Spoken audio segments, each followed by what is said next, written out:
ఉగ్రదేశం Pakistan Islamic ఐడెంటిటీని పక్కన పెట్టి భారత సంస్కృతి జపం చేస్తోంది. సింధు నాగరికత తమదే అంటోంది. బుద్ధుడు తమవాడే అని వాదిస్తోంది. సింధు నాగరికతను కాపాడే దేశము తమదే అంటోంది. అయితే ఈ ప్రకటనల వెనుక అసలు కథ మరొకటి ఉంది. అదే సింధు జలాల వివాదం. తీవ్ర నీటి కరువుతో అల్లాడుతున్న పాకిస్తాన్ సింధు జలాల కోసమే ఈ మైండ్ గేమ్ షురూ చేసింది. కానీ ఈ గేమ్ అస్సలు వర్కౌట్ కావు. ఇస్లామిక్ ఐడెంటిటీ నుంచి యూటర్న్ తీసుకున్నంత మాత్రాన పాకిస్తాన్కు నీళ్లు వెళ్ళవు. ఇంతకు సింధు నాగరికత పేరు చెప్పి పాక్ ఆడుతున్న డర్టీ గేమ్స్ ఏంటి? ఆ కుట్రలకు భారత్ ఎలా బదిలిస్తోంది? అసలు సింధు నాగరికత బుద్ధుడితో పాకిస్తాన్కు ఏం సంబంధం? Let's watch. సింధు జలాల కోసం మరో మైండ్ గేమ్ స్టార్ట్ చేసిన పాక్. సింధు నాగరికత బుద్ధుడు తమవాడే అని వింత వాదన. సింధు నాగరికత బుద్ధుడితో పాకిస్తాన్కు ఏం సంబంధం? భారత్కు ఎందరో వచ్చారు. శతాబ్దాల పాటు ఇక్కడ హుకుం చేశారు. దోచుకున్నంత దోచుకున్నారు. మనకు బతకడం చేతకాదని గేలి చేశారు. ఇక్కడి వాళ్లకు కట్టుబొట్టు నాగరికత నేర్పిందే తామని చరిత్ర రాసుకున్నారు. కానీ మన వైభవం ఏనాటిదో చాటి చెప్పింది సింధు నాగరికత. వేల సంవత్సరాల కిందట 100 ఏళ్లు కొనసాగిన సింధు వైభవం ప్రపంచానికే పాఠం. నేటి మనం మేటి జీవన విధానానికి మూలం. పరిపాలనలో సూత్రాలు, గృహ నిర్మాణంలో చిత్రాలు, వ్యవసాయంలో విధానాలు, అత్యున్నత జీవనశైలికి ఆలవాలమై భారత అస్తిత్వాన్ని చాటి చెప్పిన సింధు నాగరికత వైభవం గురించి ఎంత చెప్పుకున్నా తక్కువే. అలాంటి నాగరికత భారత్ది కాదు, తమదే అంటోంది పాకిస్తాన్.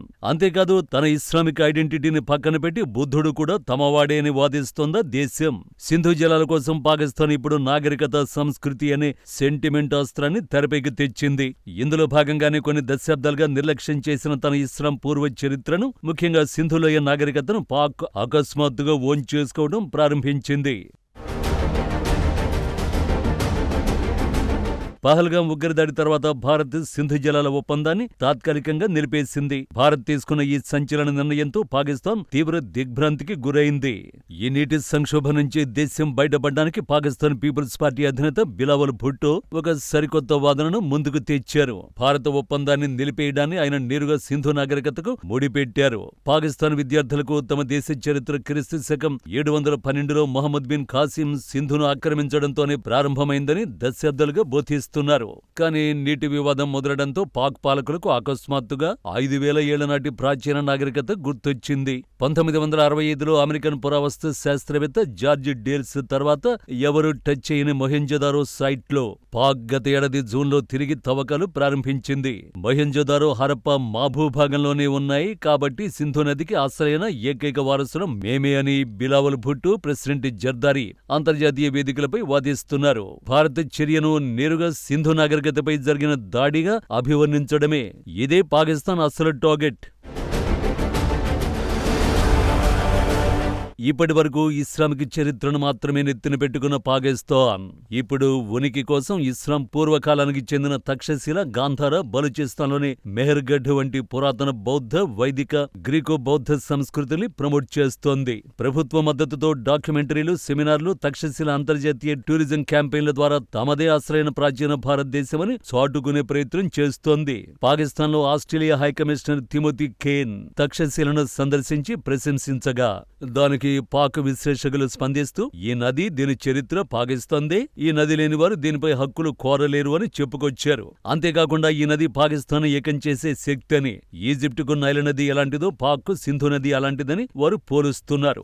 ఇక్కడే పాకిస్తానీలు తప్పులో కాలేస్తున్నారు. ఎందుకంటే చరిత్ర పరంగా చూస్తే పాకిస్తాన్ వ్యూహాల్లోనే చాలా లోపాలు కనిపిస్తున్నాయి. సింధు నాగరికతకు చెందిన కొన్ని ప్రధాన సైట్లు పాక్లో ఉన్న హరప్పా సంస్కృతికి చెందిన అత్యధిక శాతం ప్రాంతాలు, ముఖ్యంగా ఎండిపోయిన షుగర్ హాక్రా, సరస్వతి నదీ తీర ప్రాంతాలు ప్రస్తుతం భారత్లోనే ఉన్నాయి. వాస్తవాలను పరిశీలిస్తే పాకిస్తాన్ వాదనలోని డొల్లతనం సులువుగానే బయటపడుతుంది. విభజన సమయంలో హరప్పా, మొహెంజోదారో వంటి కొన్ని ప్రధాన నగరాలు పాక్ భూభాగంలోకి వెళ్లినమాట నిజమే కావచ్చు. కానీ సింధు నాగరికత విస్తృతి కేవలం ఆ 2 నగరాలకే పరిమితం కాలేదు. స్వాతంత్ర్యం వచ్చిన తర్వాత భారత్లో జరిగిన విస్తృత పరిశోధనలు పాక్ మైండ్ గేమ్ కు గట్టి జవాబును ఇస్తాయి. గుజరాత్లోని లోథాల్, ధోలవీరా, హర్యానాలోని రాఖీగఢ్, రాజస్థాన్లోని కాళీబంగన్ వంటి వందలాది అత్యంత కీలకమైన సింధు సైట్లు మన దేశంలోని వెలుగు చూసి న్యూసే. చరిత్రకారుల లెక్కల ప్రకారం సింధు నాగరికతకు చెందిన దాదాపు 80% కంటే ఎక్కువ గ్రామాలు, నగరాలు నేటి భారతదేశ సరిహద్దులోనే విస్తరించి ఉన్నాయి. కేవలం మ్యాపులో కొన్ని ప్రాంతాలు తమ వైపు ఉన్నంత మాత్రాన 5000 ఏళ్ల నాటి అఖండ భారతీయ సంస్కృతికి తామే వారసులమంటూ పాకిస్తాన్ ప్రకటించుకోవడం హాస్యాస్పదం. ఇక బుద్ధుణ్ణి, గాంధార శిల్పకళను పాకిస్తాన్ ఓన్ చేసుకోవడం వెనుక ఉన్న వ్యూహం అంతర్జాతీయంగా తాము ప్రశాంత దేశమని ముసుగు వేసుకోవడానికే. కానీ బుద్ధుడు పుట్టింది, జ్ఞానాన్ని పొందింది, బౌద్ధ ధర్మాన్ని ప్రవచించింది భారత్లోని లుంబిని, గయ, సారనాథ్, కుషినగర్ వంటి ప్రాంతాల్లోనే అన్నది జగమెరిగిన సత్యం. సింధులోయ నాగరికత మతపరమైన, సామాజిక మూలాలు నేటికి భారత్లో కొనసాగుతున్న సనాతన సంస్కృతితో పెనవేసుకుపోయి ఉన్నాయి. అక్కడ లభించిన పశుపతి ముద్ర, మాతృదేవత విగ్రహాలు, స్వస్తి గుర్తులు, యోగ ముద్రలు నేటికి భారతీయ జీవన విధానంలో భాగమే. శతాబ్దాల పాటు ఈ సంస్కృతిని విగ్రహారాధనగా ముద్రవేసి చరిత్ర పాఠాల నుంచి తుడిచేయాలని చూసిన పాకిస్తాన్ ఈరోజు నీళ్ల కోసం అదే సంస్కృతి శరణు వేడటం పాకిస్తాన్ పాలకుల దివాళా కోరుతనానికి నిదర్శనం. అసలు అంతర్జాతీయ వేదికలపై పాకిస్తాన్ చేస్తున్న ఈ సాంస్కృతిక వాదనలకు, ఆధునిక చట్టాలకు అసలు పొంతనే లేదు. ఆధునిక ప్రపంచంలో జల హక్కులను 5000 ఏళ్ల నాటి చరిత్ర నిర్ణయించదు. ప్రస్తుత కాలంలో నదీ జలాల పంపిణీ అనేది అంతర్జాతీయ చట్టాలు, ద్వైపాక్షిక ఒప్పందాల ప్రకారం జరుగుతుంది. 1960ల నాటి సింధు జలాల ఒప్పందం ప్రకారం భారత్ చాలా ఉదారతతో పాకిస్తాన్కు నీటిని కేటాయించింది. కానీ అదే ఒప్పందాన్ని అడ్డం పెట్టుకుని భారత్పై ఉగ్రవాద ప్రాక్సీ యుద్ధాన్ని నడుపుతోంది పాకిస్తాన్. పహల్గాం ఉగ్రదాడి తర్వాత భారత్ తన వైఖరిని మార్చుకుంది. రక్తం, నీళ్లు కలిసి ప్రవహించలేవన్న నినాదంతో ఒప్పందం పునఃసమీక్షకు డిమాండ్ చేస్తూ గట్టి బదులిచ్చింది.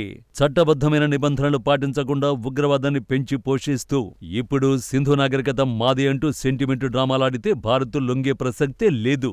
పాకిస్తాన్ ఎన్ని రకాల పిలిమొగ్గలు వేసినా ఇస్లామిక్ ఐడెంటిటీ నుంచి అకస్మాత్తుగా యూటర్న్ తీసుకుని ప్రాచీన భారతీయ సంస్కృతి జపం చేసిన వారి కుట్రలు వర్కౌట్ కావు. సింధు నది పుట్టింది భారత భూభాగంలోనే. దాని ఉపనదులైన జీలం, చినాబ్, రావి, బియాస్, సెట్లెజ్ నదుల ప్రవాహం కూడా భారత్ మీదుగానే సాగుతుంది. ఎగువ దేశంగా నదులపై ఇండియాకు ఉన్న సహజ సిద్ధమైన వ్యూహాత్మకమైన హక్కులను ఏ శక్తి మార్చలేదు. చరిత్రను వక్రీకరించి నీటిని సాధించాలనుకోవడం పాకిస్తాన్ పాలకుల అత్యాశ అవుతుంది. ఉగ్రవాదాన్ని ఆపనంతకాలం, పొరుగు దేశంతో సత్సంబంధాలు కోరుకోనంత కాలం పాకిస్తాన్కు నీటి కష్టాలు తప్పవు. చరిత్ర పాఠాల వెనుక దక్కుని కుయుక్తులు పన్నే పాకిస్తాన్కు బుద్ధొచ్చేలా భారత్ తన తదుపరి అడుగులను మరింత వేగవంతం చేస్తోంది.